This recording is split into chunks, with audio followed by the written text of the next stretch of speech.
Welcome to In the Word, a study of the International Bible School lesson. Join Dr. Lee Magnus, Professor Emeritus of Bible, and Dr. Bill Gwaltney, Professor Emeritus of Bible, both from Milligan College, as they bring you their thoughts and knowledge of the study of the Sunday School lesson for the day. Now, here is Dr. Magnus. Good morning. Glad you could join us for our continuing study in the Word. We've got Dr. Roberts alongside us again. Good to be here. Good to be with you, and we get to continue our study of Genesis. It's been good, hasn't it? It has been, and I think Genesis. Today especially, it gets even better. We're at a very important turning point in the book of Genesis today, aren't we, as we move from 10 and 11 over into chapter 12. Right. What makes this such a the first turning point? First 11 chapters of Genesis are, some have said, almost like a prologue to what begins at chapter 12, because with the calling of Abram, which is what we're looking at today, it's really the Old Testament beginning as far as the nation of Israel, the people that God's working through.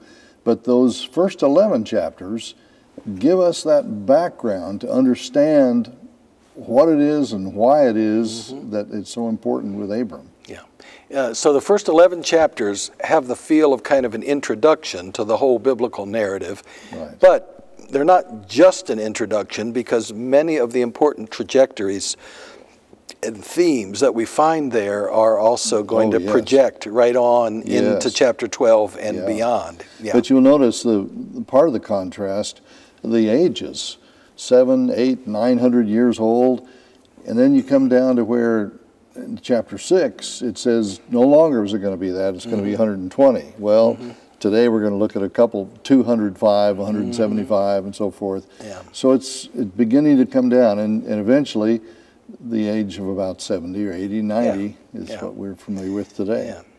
Yeah. Another thing that we see is a change in focus of the covenant, where God has established a covenant relationship with the whole human race. And we've seen that played out in the responsibilities of Adam and Eve to care for what God created. We saw it in the story of Noah when it comes to the covenant of the flood and the ark, which rescues people from destruction. We saw it with Cain and Abel. There's kind of a protection there in spite of the punishment. But now, after trying to relate to the human race at large, maybe symbolized best with the Tower of Babel story, when we get to chapter 12, we're going to see this covenant relationship shift its focus to one person, one family, and one nation. Yes. That of Abram. Yeah. Speaking of the Tower of Babel, that's we don't have a lesson on that in this series, but that's a pretty important event. And here's why it's important to me. You might have a different perspective on it, but I think what's wrong at the Tower of Babel is that people are trying to build a building to reach God. And God has never abandoned the human race.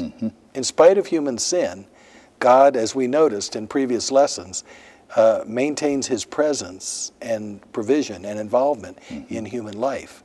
So once again, trying to achieve something by our own efforts that God has already given us is really at the heart of sin. And that's, to me, what's sinful about the Tower of Babel. We also see that the Tower of Babel event has both a protective and a punishing element.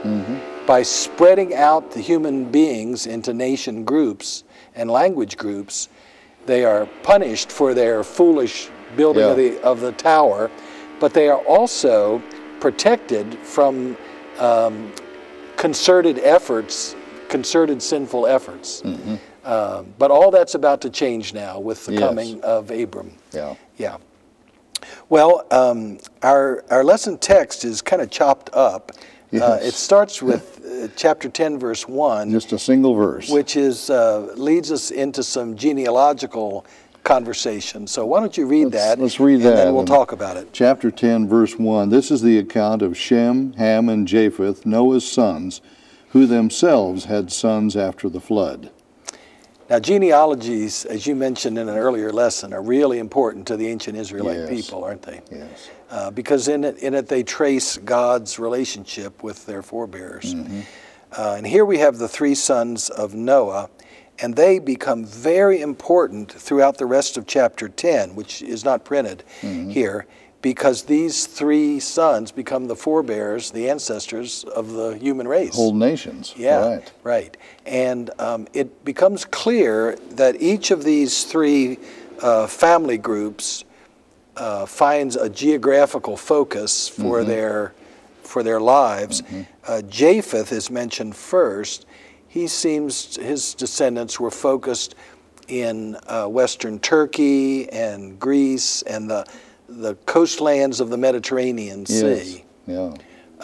Farther west even. And farther west, the Tarshish is mentioned, which we think maybe out Spain direction. So what we have there are some of the Europeans, perhaps, ethnically. And then how about Ham? Ham, who's he? we think of with Egypt, but also the Canaanites. Right. His son was Canaan. So, yeah, they have kind of a northeastern African focus with Egypt, but all the way up to Canaan and over to Mesopotamia. The Tigris and Euphrates area, what's now Iran and Iraq.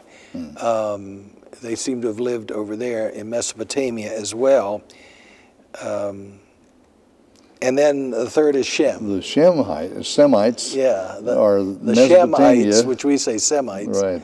Yeah. That's from Mesopotamia on around to Israel, Palestine today. Yeah, from Mesopotamia west. So that would have included the regions that we now think of as Syria, ancient Aram, and Jordan, ancient Moab and Edom, as well as Israel or Palestine. Those are the Semites. So these are three great people groups that lived in geographical areas and are the forebears of the human race. Yeah, but we're going to be focusing on the Semites, the family of Shem, and that's where chapter 11 picks up in the verses that are the rest of the text. So very good. All right, carry on. Okay, chapter 11, verse 10, then we're going to skip to 27, and then 31 on into chapter 12 through verse 4. So Genesis 11:10. This is the account of Shem's family line. 2 years after the flood, when Shem was 100 years old, he became the father of Arphaxad. This is the account of Terah's family line. Terah became the father of Abram, Nahor, and Haran Haran became the father of Lot. Terah took his son Abram, his grandson Lot, son of Haran, and his daughter-in-law Sarai, the wife of his son Abram, and together they set out from Ur of the Chaldeans to go to Canaan. But when they came to Haran, they settled there. Terah lived 205 years, and he died in Haran. The Lord had said to Abram, "Go from your country, your people, and your father's household to the land I will show you. I will make you into a great nation, and I will bless you. I will make your name great, and you will be a blessing. I will bless those who bless you, and whoever curses you I will curse. And all peoples on earth will be blessed through you." So Abram went, as the Lord had told him, and Lot went with him. Abram was 75 years old when he set out from Haran. Well, very good. And now back to chapter 11, verse 10. That's the opening of the genealogy focusing on Shem, one of the three sons of Noah. Yeah. And we have already talked about what people groups came from him. And so this is just the opening mention of Shem's family line. One of the people in Shem's family line is a man named Eber, E-B-E-R, and he's mentioned in chapter 11, verse 14. he appears to be the forebears of the people group we call Hebrews, right. Eber, Hebrews. And so Abram is a Semite because he's descended from Shem, and he's a Hebrew because he's descended from Eber. It's not appropriate to call Abram an Israelite, is it? Not yet. Right. No, That his term, grandson will be named Israel. right. So everybody after Jacob can be called an Israelite, Right. but we'll call Abram a Hebrew. And people often refer to the term Jew as if it fits everybody. That really comes from after the Babylonian captivity, when the tribe of Judah was all that was left. Right. And so the name Jew is really limited to that one tribe. Yeah. So so Abraham was a Hebrew, David was an Israelite, and who could we say? Zerubbabel was a Jew, maybe, or right. we could, something like that. Jesus was a Jew. Yeah. Yeah. All right. Now we meet Abram's family by meeting his father first, here in verse 27 of chapter 11, Terah or Terah, and we meet his three sons, Abram, Nahor, and Haran. Now, the word Haran is used in two ways in this passage, isn't it? Yeah. And the NIV makes the location a double R, which is not normal anyplace else. Right, right. That's not really a correct spelling. I guess they've tried to differentiate between the person Haran, who was the younger brother of Abram, and the place Haran, where Abram's family lived for a long period of time. But actually, they're both spelled the same. At any rate, these brothers of Abram are important because he's going to have contact with the descendants of his other brothers later on. Lot goes with him. Yeah. And eventually, Nahor's family, we'll see in subsequent lessons, are important. Yeah, yeah. So these brothers, Nahor and Haran, are going to come back into the story. By the way, I looked up the meaning of their names. Abram means father, Abram. Haran means mountaineer, because Haran is a mountainous area up there. Mount Ararat, for instance, is not too far away from up there. But Nahor's name means snorer. Yeah. So, poor kid. How'd you like to be named Snorer? He must have had a snoring problem even as a baby. He needed a CPAP way back then. Right. So, at any rate, these three brothers are very important. Now, verse 31 tells us that this family lived originally in Ur of the Chaldeans. That's lower Mesopotamia. It's the bottom of that Tigris-Euphrates, middle of the waters area. Yeah. And it was a very advanced city in that time. Yeah, this was an ancient region called Sumer, S-U-M-E-R, and Ur was one of the great city-states of Sumer. And the word Chaldeans is a little bit anachronistic. Right. A Chaldean is one of the terms that describe Babylonian people. And the Babylonians haven't actually developed in this area yet. So it's a Sumerian city. But yeah, you're right. Very highly advanced in culture, in metallurgy, in literature. I'd read someplace that they probably had indoor plumbing. Yeah? You think of, America in the 19th century didn't have that in many places. Yeah. Yeah, I've lived in houses that didn't have indoor plumbing. So, yeah, they're very, very well advanced. So, Abram, I think I grew up thinking of Abram as kind of a country boy because he was a shepherd. Turns out he was from a very highly cultured urban center in southern, what we would now think of as southern Iraq. Right. Down at the mouth of the Euphrates River. So that's where the family was from. They're city people. Yeah. Now they do own extensive flocks and herds, it turns out. Well, it apparently came from a wealthy family to start with. Yeah, very wealthy. And it was wealthy. And they aren't just shepherds in the sense of farmers that we think of. They own lots of pack animals, like camels. And so we think that they're herdsmen, but also caravaneers. That they had a caravanning business that hauled goods throughout the Fertile Crescent.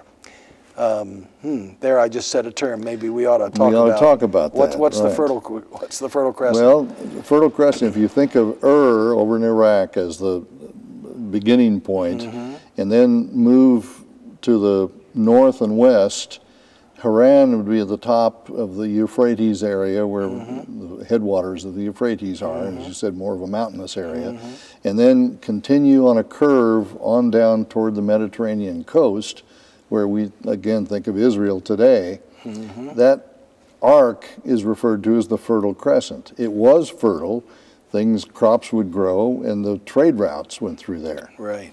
So yeah, so it follows the valley of the Euphrates, which they could use for agricultural purposes, watering, and then it follows on down, like you said, toward the Mediterranean, where there are more rivers down there. And so it makes this kind of an arc-shaped, so we call it a crescent.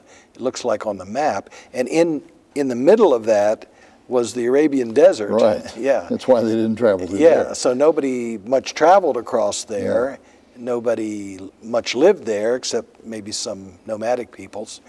So yeah, all trade, all transportation, the movement of armies. I was going to say invading armies. They talk about coming out of the north. It's because they were coming from the east around that arc. Even when they came from Babylon, they didn't go due west to conquer Israel.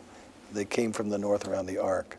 So Terah and his family, who appeared to be caravaneers as well as herdsmen, are populating this Fertile Crescent. And they started off down at one end of it in Ur, that big city. And then their goal, according to verse 31, is Canaan. To go to Canaan. Yeah, which is, as you said, is the western terminus, kind of the Fertile Crescent. Actually, that gave you entree on down into Egypt and the trade down in Africa. But they only got halfway. Yeah. They only got up to this northern, which would not have been a bad place for a caravan company to have its headquarters, because it's kind of centrally located, the two sides. And some of the family would stay there. Yes, Nahor and his family. Most of the family stayed up there. But Abram is the one who's going to come on down. And Abram gets this call from God, and that's our lesson title, The Call of Abram. But it's a covenant relationship that God is offering to him, and this becomes the connection point for the rest of the whole Bible, Old Testament and New Testament. Yeah, we are at a major turning point right here with 12:1 and following, where God breaks through to Abram. Up until now, the movements of the family, we don't know that they were God-guided. It says Terah took his family and moved from Ur up to Haran. But now God is working directly with Abram and guiding his steps. It says they were to go to the land I will show you. Terah had already had the original goal of going to Canaan. And the land that God will show him turns out to be Canaan, in fact. But it sounds like Abram is following God without knowing exactly the destination. Wherever God would lead. To go from your country, that would be Haran, your people, that's the Hebrews, the Semites, and your father's household. So he's leaving all of that behind and going what turns out to be Canaan, which was not Semite territory back then. Age 75. Not many of us at age 75 pick up and travel off to totally new territory. Good point. Well, we'd better focus some of our lesson time now on verses 2 and 3, because this is the heart of the covenant. It really is. Yeah. Now, this is not Abram is not the first person God has covenanted with. No. Covenant is the way God has related to human beings, I think, ever since human beings came along. When God said, I'm going to make provision for you and give you a wife and clothing, all this food, but I want you to be my caretaker for all creation. That's a kind of agreement. That's a covenant. And then, of course, we see it very directly with Noah, don't we? Yes, yeah. Yeah. But this covenant becomes really earth-shaking and transforming, because it's the covenant that is the linchpin for all the people that come after, and the connection point they have to the promises of God are through this covenant God made with Abram and his descendants. Right.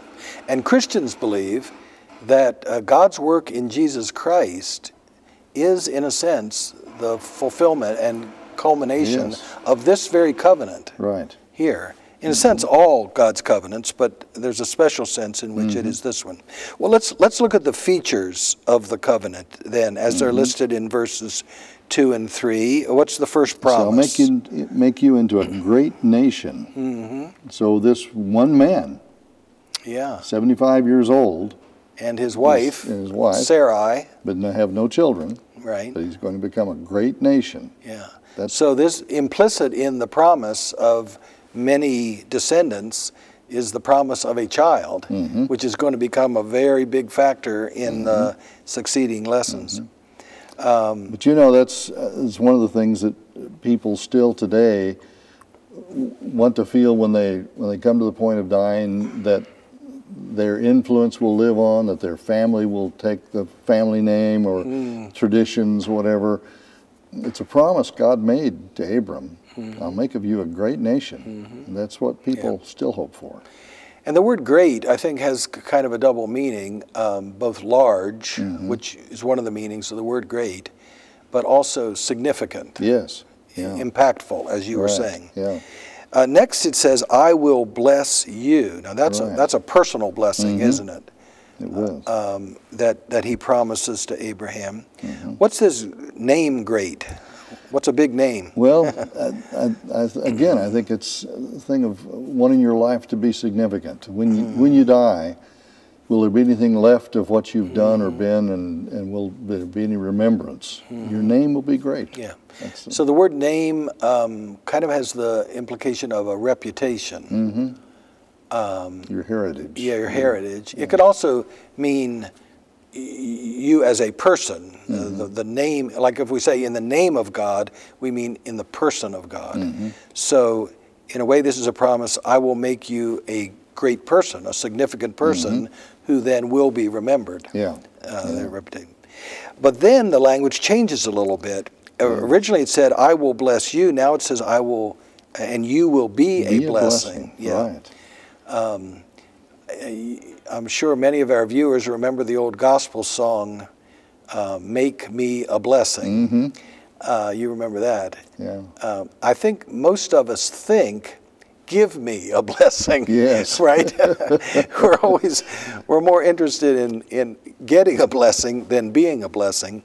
But here we learn that although Abram himself would be blessed, would receive a blessing, he is expected to become a blessing. And that concept is elaborated on in verse 3, where we learn that all peoples on earth will be blessed through you. That is quite a statement. That is. And that's why we say this is such a transforming covenant relationship. So not only is this covenant not focused solely on Abram as an individual, or Abram and Sarah as a family group, it's not even focused on their descendants, Israel, as a nation group. Those were all means to a greater end, where God expects, I don't think I'm exaggerating to say, all human beings. Right, the entire... To experience a blessing because of what God was doing through Abram. And Abraham responded in obedience, according to verse 4. Well, this is an important turning point here. Abram doesn't just show up in Genesis, does he? He's going to reappear. Oh, yes, and you will see his name continuing. But this covenant relationship, this is declared and made plain right here in chapter 12. But chapter 15 it's renewed, and a promise is extended of descendants and the land by this point that he will inherit. Then it's renewed again in chapter 17, where he's talked about he'll be the ancestor of multitudes, and his name is changed, and his wife's name is changed. And then in chapter 22, when he almost offers his son as a sacrifice, God again renews the covenant and talks about his being a blessing. So that this covenant relationship with Abraham is deeply significant and is referred to all through the Old Testament. It's the connection point for the people to look back. And it continues with Abraham's son and grandson. Isaac gets a covenant renewal from God on the very same terms. It's the Abrahamic covenant, but it's renewed with his son Isaac, and then we get it again with Jacob, Isaac's son. And those patriarchs, Abraham, Isaac, Jacob, we'll find those names referred to all through the Old Testament and in the New Testament. That's true. And you know, the New Testament begins, Matthew 1:1, saying, this is the generation of Jesus Christ, the son of Abraham. That's the way it begins. It also mentions David, of course, but son of Abraham. So the first thing we learn about Jesus, in a sense, in our New Testaments, is that he is the result of not only the family line of Abraham, but this great covenant promise that God made through Abraham, which Jesus, I think from a Christian perspective, is the fulfillment of. And we find in the writings of the New Testament, Paul's writings especially, Romans and Galatians, Abraham is referred to as the exemplar of what it means to believe in God. He's the father of the faithful. When Paul wants to talk about the nature of Christian salvation and the meaning of faith in a Christian context, he frequently resorts to Abraham as his example. And in the two great books that talk about salvation directly, you say Romans and Galatians. But Hebrews also refers the book of Hebrews, Abraham is a major character there. And the story of Abraham, many details in that story. The rescue of Lot is mentioned. Melchizedek, another character from the story of Abraham, are told there. So Jesus himself is seen as the son of Abraham. I think it's also significant when we read in a book like 1 Peter, where he's describing the nature of the church, and he says, "You are a holy nation." And what the Christian apostle Peter has done there is borrow the language of this covenant. I will make you a great nation, and applied it to the church of the Lord Jesus Christ. So there's a sense in which our Lord is the fulfillment of this covenant, but we as the church also partake in its ongoing meaning. Well, we've had a good chat here talking about Abram, and we'll continue a couple more lessons about the story of Abraham in the succeeding weeks. Thanks for joining us. Hope you can be with us again soon. Have a great week.